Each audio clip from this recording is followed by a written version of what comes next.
माननीय सदस्य विनोद सिंह जी, अध्यक्ष महोदय, सबसे पहले तो मैं सरकार के लॉकडाउन के दौरान और उसके बाद भी प्रवासी मजदूरों के लिए जो प्रयास हैं, जो सहायता योजनाएं और बढ़ी हैं, उसी दिशा में एक और कदम बढ़ाया है। प्रवासी निदेशालय न सही, लेकिन एक प्रवासी अंतर्राष्ट्रीय राष्ट्रीय प्रवासी सहायता केंद्र के गठन और संचालन का प्रस्ताव सरकार ने रखा है। इस बात के लिए हम धन्यवाद देते हैं, लेकिन वो जल्द शुरू हो जाए, वो काम करना शुरू कर दे।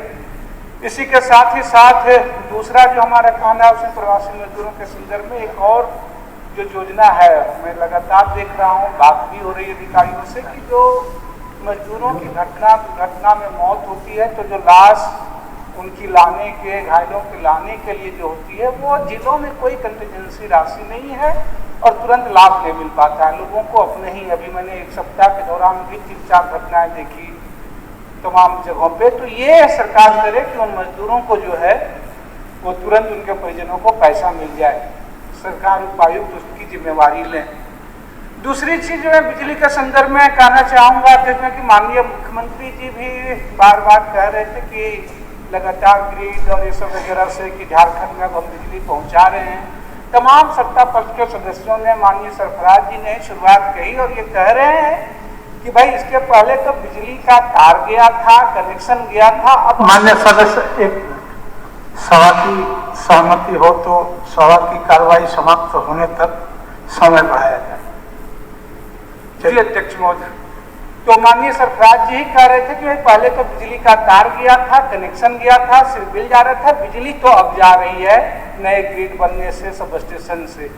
तो मैं उसी बातों को आगे बढ़ाते हुए कहना चाह रहा हूँ, जब सिर्फ तार गया, कोई बिजली नहीं दे रहे थे, बिजली का सिर्फ बिल दिया और उसका अब आप चक्रवृद्धि ब्याज ले रहे हैं।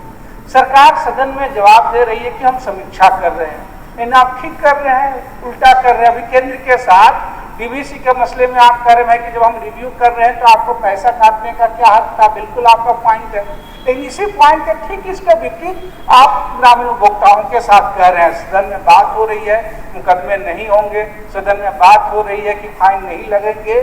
तो एकमात्र कम से कम जो है, बाकी वैकल्पिक फैसले जब बात हो या ना हो ले हो, कि टीपीएस जो है कम से कम जो है अध्यक्ष महोदय की उनका माफ हो। आज भी अमित जी भी कल सवाल उठा रहे थे, आज भी मैं कह रहा हूँ, तो 5 गाँव में काट दिया गया और अलग से बिजली बिल के अलावा जो उनको अब 1,500 रुपये और फाइन देना है 500 के साथ।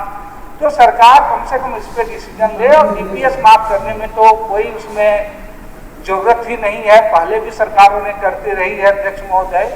तो इस दिशा में जो है बिजली के संदर्भ में अध्यक्ष महोदय ये करे सरकार। और दूसरी जो चीज है इसके अध्यक्ष महोदय,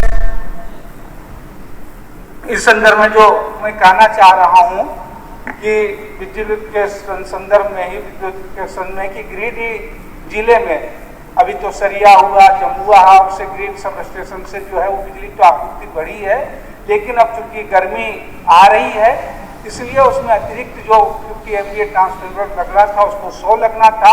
उस समय डाइवर्ट करके सरिया का कहीं और लगा दिया गया था पिछले समय में। तो अब वो 150 MVA वहाँ अतिरिक्त लगाया जाए ताकि गर्मी में लोगों को उससे सुचारू रूप से बिजली मिल जाए। मैं समय के साथ ही अपनी बात समाप्त कर रहा हूँ। धन्यवाद।